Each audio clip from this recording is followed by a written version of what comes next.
تلاتة. مساء الخير بناتي اماراتي حبيباتي، تعالوا لي تعالوا لي. اللي بيعمل ريجيم ما يجيش، اللي بيعمل ريجيم ما يحوش على الطاجن ده.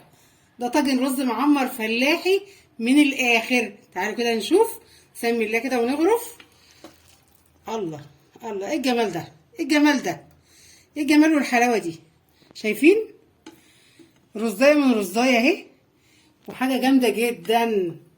جربوه بقى وقولوا لي رايكم فيه. ايه الحلاوه دي.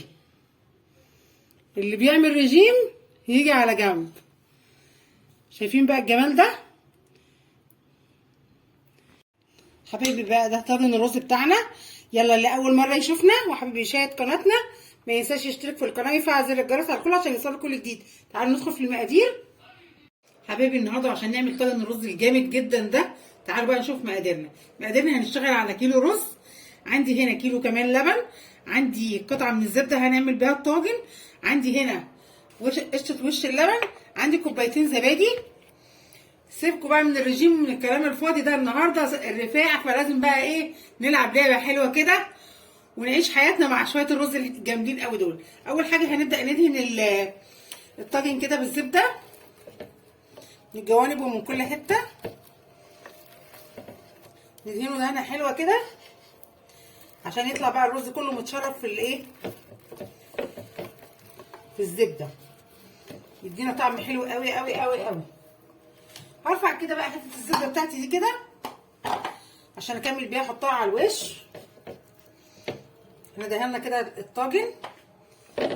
هجيب كده عندي الرز مغسول، افضيه في الطاجن بتاعي كده بالطريقه دي.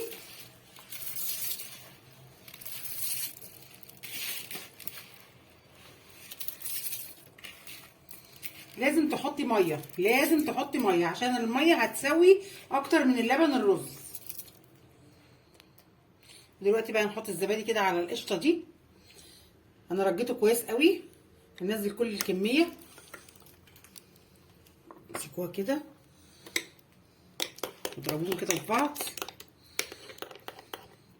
حطوا كده بقى،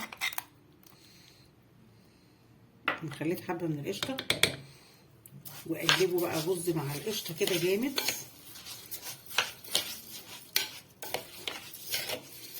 تقريبا حلوه. وبالمره نحط شويه ملح. نقلب بقى القشطه مع الزبادي كده في قلب الرز، ونضيف شويه ملح. انا ما بحبش اضيف فلفل، في ناس بتحب تضيف فلفل، انا ما بحبش اضيف فلفل. حطي ملح حسب الرغبه. دول كويسين قوي. قلبنا كده كويس. عايزين طاجن 100 100. هنضيف اللبن بتاعنا ده كيلو لبن. هحط كمان حوالي ربع كيلو من الميه عشان تسوي معايا الرز كويس. وننزل بقى بقيه علبه الزبادي دي كلها كده. عندي علبه زبادي تانية وعندي بقيه القشطه، احطهم على بعض واحطهم على الوش.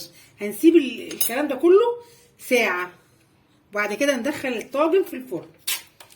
هندخل الطاجن في الفرن ازاي؟ هندخل الطاجن في الفرن ياخد الوش الاول، وبعد كده اسيبه ساعه في قلب الفرن ياخد الوش الاول.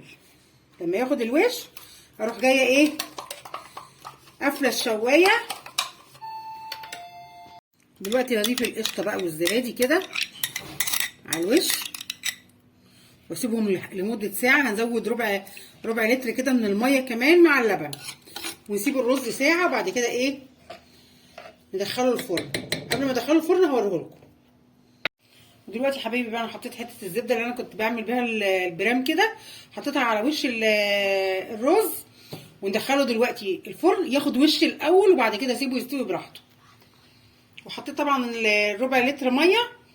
انا حطيت كده لتر وربع. ماشي، ندخله الفرن ونشوفه بقى لما يطلع طاجن على حق. يلا بقى اشوفكم بعد الايه، بعد الفاصل. ودي حبايبي بقى طاجن الرز بتاعنا. شايفين؟ يا لهوي على الريحه بقى، الريحه ما اقولكوش، جامده جامده جامده جدا. هنغرف واوريكم بقى لما نغرف.